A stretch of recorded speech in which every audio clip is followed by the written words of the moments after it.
جی دوستو، بھارت ہمارا ہمسایہ ملک، بہت بڑا ملک، دنیا کا سب سے بڑا ملک آبادی کے لحاظ سے 1.4 بلین سے بھی زیادہ لوگ، آ، اور اکنامکلی بھی ٹھیک ٹھاک کر رہا ہے، گو کہ جو گروتھ ریٹ ہے وہ اتنا تسلی بخش نہیں ہے۔ اگر بھارت نے، جو بھارت کلیم کرتا ہے کہ انہوں نے 2030 تک وہ دنیا کی تیسری بڑی اکانومی ہوں گے، یعنی امریکہ اور چین کے بعد، تو پھر ان کو اپنا گروتھ ریٹ بھارت بڑھانا پڑے گا۔ لیکن بھارت کا نیریٹو یہی ہے کہ اب وہ اس مقام تک پہنچ گئے ہیں جہاں دنیا میں کوئی بھی انیشیٹو ان کے بغیر نہیں ہو سکتا۔ اسی لیے ہم اکثر سنتے بھی رہتے ہیں کہ بھارت کو یو این سیکیورٹی کونسل کی پرماننٹ ممبرشپ دی جائے، تاکہ وہ اپنا رول جو ہے بھرپور طریقے سے دنیا بھر کے معاملات میں ادا کر سکے۔ تو یہ بھارت کا نیریٹو ہے، آپ اس سے اتفاق کریں اختلاف کریں وہ تو الگ بات ہے، لیکن دنیا بھی ایک لحاظ سے آپ سمجھتے ہیں کہ وہ پینڈر تو کرتی ہے بھارت کو۔ امریکہ جو ہے وہ چونکہ وہ اپنے لانگ ٹرم جو ہے دیکھ رہا ہے چین کو اپنا حریف، تو بھارت کو چین کو کاؤنٹر کرنے کے لیے بھارت کی ضرورت ہے اس کو۔ اور چونکہ چین اور بھارت کے درمیان تعلقات ٹھیک نہیں ہیں، بارڈر ڈسپیوٹس ہیں، تو اس وجہ سے مودی صاحب کا بھی یہی خیال ہے، یا بھارت کا بھی یہی خیال ہے کہ اس وقت امریکہ سے جس قدر ان کو بینیفٹ مل سکتا ہے وہ شاید روس اور چین سے نہیں مل سکتا۔ بٹ مین وائل وہ روس کے ساتھ اپنے تعلقات کو قائم رکھنا چاہتے ہیں، تاکہ وہ ایک لیوریج کے طور پہ قائم کرے، تھوڑا امریکہ کو بھی پریشر میں رکھیں۔ اچھا، یہ تو باتیں چلی، سیاسی اور سفارتی باتیں ہم پہلے بھی کرتے رہے ہیں۔ ابھی فوربس جو ہے، یہ ادارہ جس کے بارے میں آپ جانتے ہی ہیں، ان کی نئی سالانہ رپورٹ آئی ہے 2025 کی، اور اس میں اس رپورٹ میں انہوں نے 10 جو ہے موسٹ پاورفل کنٹریز کو لسٹ کیا ہے۔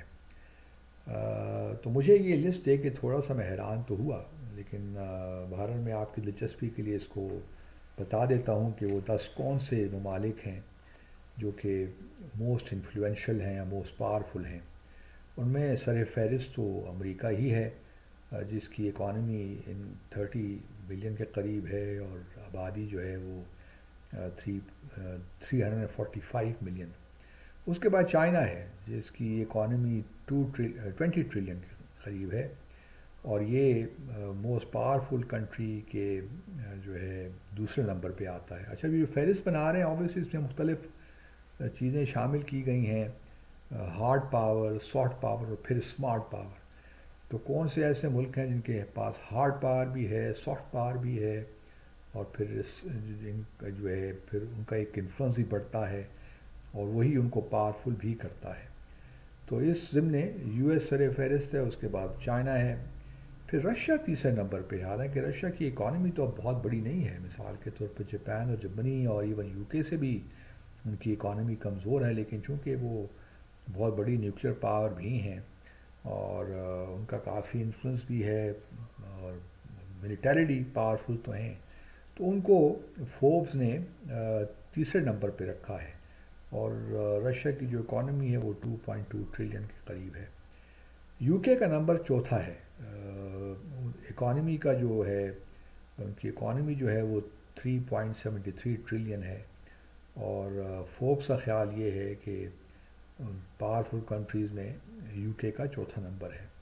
پانچویں نمبر پہ جرمنی کو رکھا گیا ہے، حالانکہ جرمنی کی جو اکانومی ہے وہ یو کے اور رشیا کی اکانومی سے بڑی اکانومی ہے، 4.92 ٹریلین، اور آبادی کے لحاظ سے بھی یہ کم از کم یو کے سے تو آگے ہی ہے، 85 ملین کے قریب لوگ ہیں جرمنی میں۔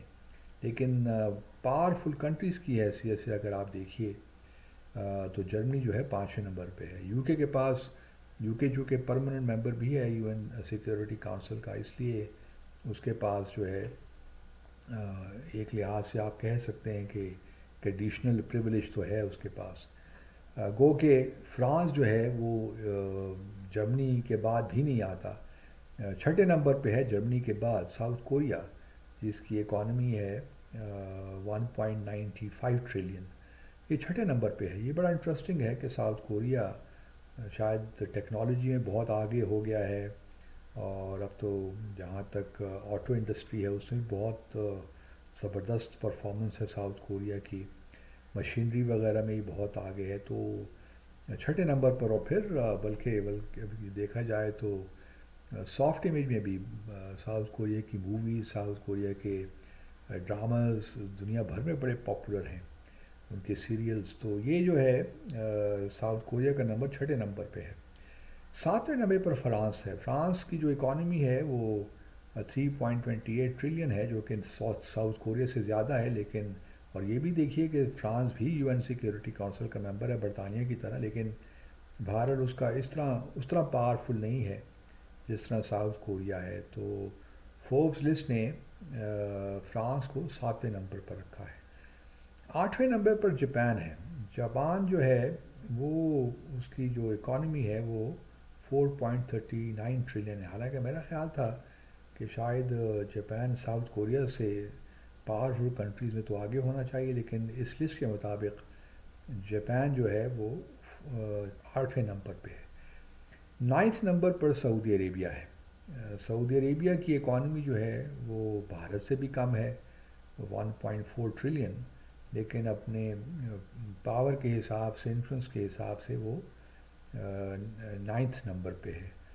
اور 10ویں نمبر پر آپ کو سن کے حیرانگی ہوگی کہ 10ویں نمبر پر نہ پاکستان ہے نہ انڈیا ہے، بلکہ اسرائیل ہے، جس کی اکانومی تو ہے 550 بلین، اور آبادی بھی بہت مختصر ہے، کوئی زیادہ نہیں ہے، 9 ملین کے قریب. لیکن اگر آپ دیکھیے تو پاورفل کنٹری کے لسٹ میں اس کا نمبر جو ہے وہ 10واں آتا ہے.